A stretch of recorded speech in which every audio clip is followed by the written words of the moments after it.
शेतकरी मित्रांनो, आतापर्यंत मिळाले तुम्हाला 1800 कोटी रुपये, 31,000 कोटींच्या पॅकेजची देखील घोषणा होणार आहे। परंतु पंचनाम्याच्या अभावी 27 जिल्हे अजूनही मदतीपासून वंचित राहिलेले आहेत। मित्रांनो, हे 27 जिल्हे कोणते आहेत जे शेतकऱ्यांना अजूनही पैसे मिळाले नाहीत आणि या 31,000 कोटी रुपयांच्या पॅकेजची जे घोषणा होणार आहे किंवा झाली आहे ते 31,000 कोटी रुपये आता कोणकोणत्या शेतकऱ्यांना मिळणार आहेत, संपूर्ण माहिती व्हिडिओच्या माध्यमातून जाणून घेऊयात। जर तुमचा जिल्हा तुम्हाला जाणून घ्यायचा असेल तर व्हिडिओ पूर्ण बघा, अर्ध्यावरती व्हिडिओ सोडून जाऊ नका। आणि असेच महत्त्वपूर्ण व्हिडिओ पाहण्यासाठी आपल्या शेतकरी मित्र या एका विश्वसनीय अशा YouTube चॅनलला तुम्ही लवकरात लवकर सबस्क्राइब करून घ्या। मित्रांनो, राज्यातल्या 29 जिल्ह्यांत शेतकऱ्यांना अतिवृष्टीचा फटका बसला आहे। शेतकऱ्यांना मदतीचा हात देण्यासाठी 31,628 कोटी रुपयांच्या पॅकेजची महायुती सरकारने घोषणा केली। त्यापैकी 1,836 कोटी 57 लाख रुपये वितरित करण्यात आले आहेत। मित्रांनो, अतिवृष्टी आणि पूर यांसारख्या नैसर्गिक आपत्तीमुळे नुकसान झालेल्या पिकांच्या नुकसानीपोटी अमरावती, छत्रपती संभाजीनगर या विभागातील जिल्ह्यांकरिता 480 कोटी 37 लाख रुपयांचा मदत वितरित करण्यास मान्यता देण्यात आली आहे। त्यात 1,356 कोटी 30 लाख रुपयांची भर पडली असून एकूण 1,836 कोटी 57 लाख रुपयांची मदत जाहीर झाली आहे।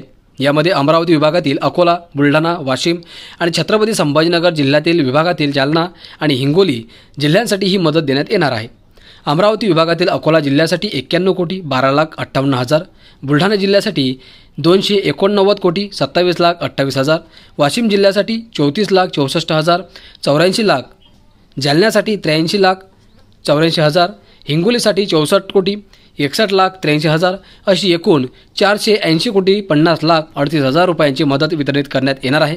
या जिल्ह्यांतील पिकांच्या नुकसानीपोटी 6,72,866 शेतकऱ्यांना ही मदत देण्यात येणार आहे। मित्रांनो, इतर जिल्ह्यांचा जर आपण विचार केला तर बीड जिल्ह्यासाठी 577 कोटी 78 लाख रुपये देण्यात येणार आहेत। धाराशिवमध्ये 292 कोटी 49 लाख रुपये देण्यात येणार आहेत। लातूरमध्ये 202 कोटी 38 लाख रुपये वाटप केले जाणार आहेत।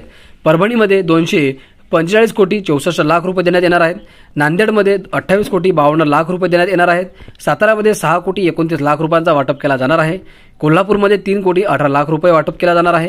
बाधित शेतकरी संख्या 21,66,198 रुपये वाटप केले जाणार आहेत आणि बाधित क्षेत्र 15,16,681 हेक्टरवर हे पैसे दिले जाणार आहेत। राज्य शासनाने आज अतिवृष्टी तसेच पूरग्रस्त बाधित शेतकऱ्यांसाठी 1,356 कोटी 30 लाख रुपयांची मदत जाहीर केली असून त्याबाबतचा शासन निर्णय जारी केला आहे। मकरंद जाधव पाटील, मदत व पुनर्वसन मंत्री यांनी दिलेली माहिती आहे। तर मित्रांनो, अशा प्रकारे आता या 27 जिल्ह्यांमधील शेतकऱ्यांना हे 31,000 कोटी रुपयांचा वाटप केला जाणार आहे। तुम्ही कोणत्या जिल्ह्यातील शेतकरी आहात कमेंट बॉक्समध्ये नक्की सांगा। जर तुमच्या जिल्ह्याचं नाव अजूनही या यादीमध्ये नसेल तर ते देखील कमेंट बॉक्समध्ये नक्की सांगा। आपण त्याची देखील माहिती पुढील व्हिडिओमध्ये घेऊन येणार आहोत। परंतु तुमचा कमेंटमध्ये तुमच्या जिल्ह्याचं नाव टाकणं तेवढंच महत्त्वाचं आहे, तरच तुमच्या जिल्ह्यांची माहिती तुम्हाला पाहायला मिळेल। धन्यवाद।